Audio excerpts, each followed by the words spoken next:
Welcome back here to Century Mile. Got a duo with me here today. We're going to look at some races coming up on the weekend. We do have a look at the Road to the Kentucky Derby with the race at Tampa Bay Downs, but also a big wager that day, kind of an East Coast pick 5 starting in the 8th at Naira. That'll be the Aqueduct 8th race, the Jimmy Winkfield, to lead things off where we head over to Tampa and finish up at Oaklawn. 73 minutes for this pick 5.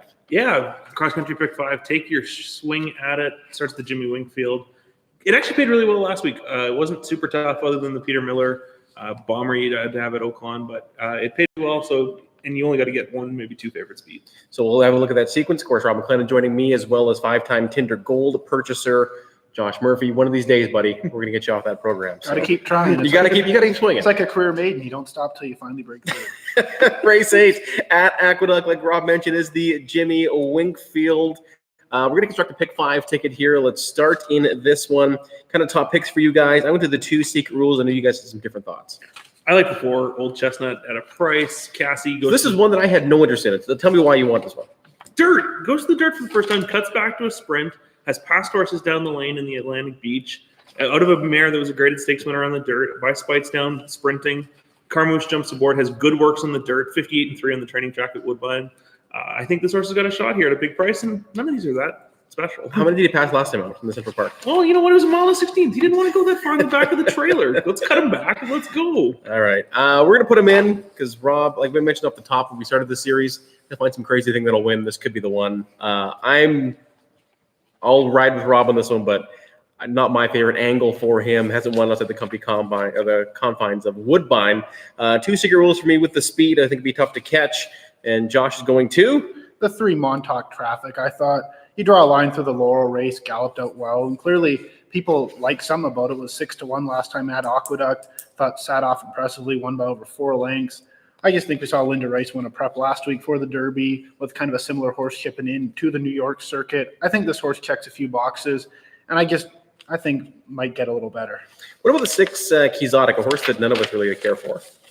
He draws up to win by 4 last time at 4-5, but he's going to be 8-5 in here. He ran a fast number. Is he any better than any of these? Like, is he that much better that he's going to be that much of a Do price? we want a horse that got 47-4 by himself last time and the first time versus winners? I think there's too many question marks we all agree on to use this horse. We'll go swing it against the favorite in the first leg. Yeah, 119 flat for that 6.5 for a long time would probably fit in better here than it does at Aqueduct in a $100,000 stake race. Off to Tampa Bay Downs, we'll head down the coast for the 9th race. I think one of the funnest races of this sequence is the Sun Coast here for the 3-year-old fillies. And Josh, you were last time. Lead us off here. I went to We the Clouds. I thought this horse is a little interesting. I thought the debut at Keeneland, 11-horse field, to be bet down as a favorite, wins comfortably, and then shows up last time in the stakes at Tampa. I mean, closes some ground, does get beat by a half length to some horses or 260 who she'll face today. But I think this horse still can get better, adds a little more ground, and I think can pass some horses, which I might want one in here that can. I'm not sure. I think 8-1 is a fair price on this horse. Nice thing, too, with her is that she had the rail going that 7-furlong trip at Tampa last time out. She broke behind the field, was 10th, did come running to finish 3rd, beat just a half length there as the betting choice. Definitely one we want to cover. Rob? I don't know, all the Gasparilla horses, the waters get so much deeper here. I like Blame Debbie, who's the 7. She was 3rd in the Demosley at Aqueduct, beaten 4 1/4. You couldn't pass anybody that day on Remsen Day or Cigar Mile Day at Aqueduct. And she was trying to pass somebody, and it didn't really work. She's gone a mile and 1/8. She gets to cut back a little bit. JR for motion. I don't think you can go wrong with connections, and I'll take a shot. 92 on the morning line for the 7, Blame Debbie. I'm headed all the way to the outside for the 9, Embossed for Godolphin. I just like the way she kind of progressed. I put a line through the debut there at Laurel Park. She won handily on this surface, 2 back there, breaking her maiden by 4.5 lengths, and I really liked the effort last time out. They went to the turf, but added Lasix, and she scampered away by 6 clear lengths there. Yeah, she looked good last time. This gets tougher, but you know what? She's done everything right in the last 2, and I think she's the price is right at least here. 10-1 on the morning line for Mike Stidham. The Damn Golden Velvet, a half to Sky Mesa. Won the Grade 1 Hopeful, was 2nd in the Haskell. So lots of ability there on the Dam side to go a bit further. Another horse we looked at was the rail horse as well in Lucrezia.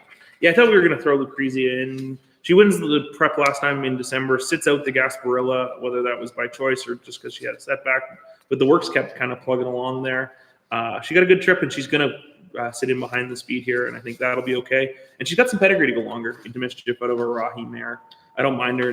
Again, she'll be 10, 12, $14. We talked about 4 of the horses here. We actually went 5 deep in our pick 5, which we'll recap at the end. The one we threw in was the 7-2, I think, second choice on the line here in Motu. Going for Kenny McPeak was second in the Goldenrod last time out.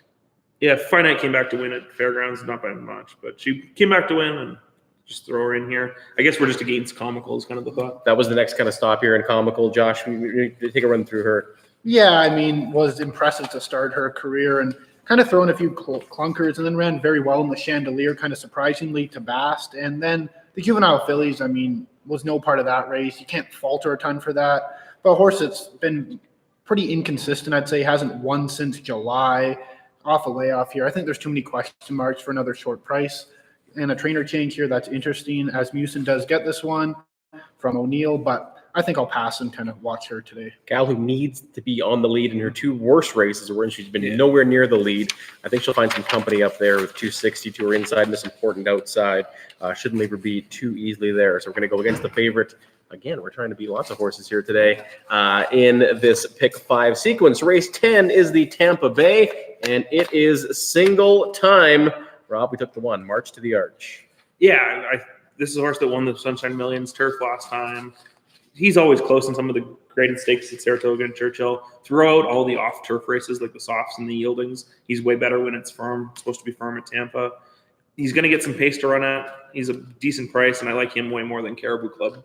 Yeah, I think that effort there at Keeneland in the Shadwell Turf Mile, 5th beat, just a length there, puts him in the winner's circle. And in this one, any thoughts you want to add to that March to the Arch? Another couple of horses that were lower. This Caribou Club looks like a sprinter. Another horse who we kind of thought about, I knew it was the 7 in Hembry, but just didn't seem to win enough. Yeah, I think there's some other possible ones. I just don't think we could really make a case for anyone else to love that much. And obviously on the ticket, we're looking for a single somewhere. And we like March to the Arch. I think all of us kind of agreed this horse looks to be in a good spot here. And no one else we really seem to like anyone else. So it's probably a good spot. I think you can find some question marks with any of the lower priced odds horses. And like Rob was touching on, I think March to the Arch on a firm turf course is going to be pretty tough. So there's enough speed in here. Yeah. So we'll get March to the Arch, hopefully to the winner's circle, past that single test, and on to the last 2 legs here in the pick 5. Big Derby prep for the day as we march down that road to the Kentucky Derby is the 11th. It's the Sam F. Davis, the grade 3 worth $250,000. And I know a few of us went different ways in here. Let's start with the favorite 6-5 coming out of New York in the 4 Independence Hall. Don't want him. But we're going to take him. We can't get beat by him. Why not? He's going to be 2-5. What's the fun? It's always fun when you catch a ticket. You're going to catch a ticket that pays $71. What are you going to do? Split it up 3 ways? And we're spending 72, so that's all right. Oh. Can't go broke making a profit. Come on. It's a horse you don't want to get beat by, right? You'd feel silly if you went 4 or 5 Yes. and paid $200 and we didn't have Independence Hall. You know what? There's nothing wrong with Burger King. We're shooting for a little more than that, but We'd like to go to Wendy's if possible, but Burger King if we have a to. few JVCs. The 2 question marks of horses we wanted to leave off, if you're going to, is the 4 Independence Hall is one of them. I mean, I think the biggest concern with him is just how green he's been in his races. Yeah, he was not a good behavior in the Jerome in the paddock. He came out, he won the Jerome by 4. The runner-up came back and was 6th in the Withers. Or in a race they staggered home. Yeah, Withers, they crawled last week. Now he goes to Tampa, new surface, new track. There's other speed. He might be the best horse and he could very easily win, but doesn't do much for him. I agree that he could be vulnerable in here. There's some interesting new shooters and a few horses I think we're all intrigued by, but I still have to respect winning every race by 4 lengths or more, just being so impressive and probably being still green that if he ever does figure it out, he could be a monster. But then again, there's reason to fear, Tampa, new surroundings, everything. I think we'll defensively use him is probably our best way. That'd be the best way to put it, yeah. I think the biggest thing is I wouldn't bet him to win. Yeah. If he goes off at 3-5, 4-5, or even 6-5, the morning line there, I think is a terrible value on him. But in a spread ticket, I don't think we want to get beat by him. The horse we kind of looked at, maybe using, maybe not, in the 6 Premier Star. You're going to shake your head again and not want to use it. At least this horse, I can see the point on this one. He won easily twice, and JR and Navarro, and this horse looks like he's on the improve at least. But Josh, this is your horse, so go ahead. I just kind of thought he was a logical choice to try to go against Independence Hall. Thought looked good last time. I mean, there's still some question marks. Obviously, going to have to add some distance here, and there's a few other ones between Solvante but I just think Jorge Navarro, he does very well with the stable Johnny V, like you said, and I thought last time did look very impressive, just comfortably winning, and I think has earned a shot against these type of horses. Those are two favorites in the race. We'll move to the inside. A couple of horses who are a bit of a bigger price, and the two Sol Volantes, who I'm going to head to, maybe a little hometown allegiance here. Sol Volante, of course, they have to explode the Canadian Derby winner from last year, owned by the Canmore Farms out in BC. But I did like the first two starts. They were on the turf. I think this guy has some durability. Was third in the Mucho Macho Man, but I think that last drill in 58-1 should have him up on his toes here, even though it was on the turf. Yeah, he might be better on the grass, but at least he ran third last time in a decent race. Chance it kind of got away on them. So I know Team BC over here is rooting for him. Absolutely. What about the one in Adjouid? Here's the one I like in here. He was beaten a half length in the. Out of the always productive Remsen. You know what? The Remsen, again, nobody could pass anybody that day. And here comes Adjouid with a big close. Mm-hmm. Shotsky ran the best race of anybody in the Withers. At least he was still going. He battled down the lane, and he actually ran second in a race he shouldn't have. But this horse gets beat 11 lengths by Maxfield. Enforceable runs third that day. He comes back and wins the Lecomte. That was a good pick by you, by the way. Yeah, of course. I'm going to keep patting myself on the back for that one. You bet him? Yeah, a little bit. We had the triactor. We were good. Good. So Rosario for McLaughlin. This horse has got to be on the improve. Well-bred Chadwell horse. Give me this all day long. So 1, 2, 4, and 6, the ones we're going to take there and move on to the last race of the sequence. We're actually headed to a different track here. After 3 at Tampa Bay Downs, we're heading over to Oaklawn, place you just left there, for the King Cot 125 grand, going 6 furlongs. We're going with a couple of classy old timers here. Josh, which way are we heading? Well, I think all of us agreed, I should say, that Share the Upside and Whitmore were the two you probably needed out of here. Last leg of this pick 5, if we can get there, I think we felt pretty confident.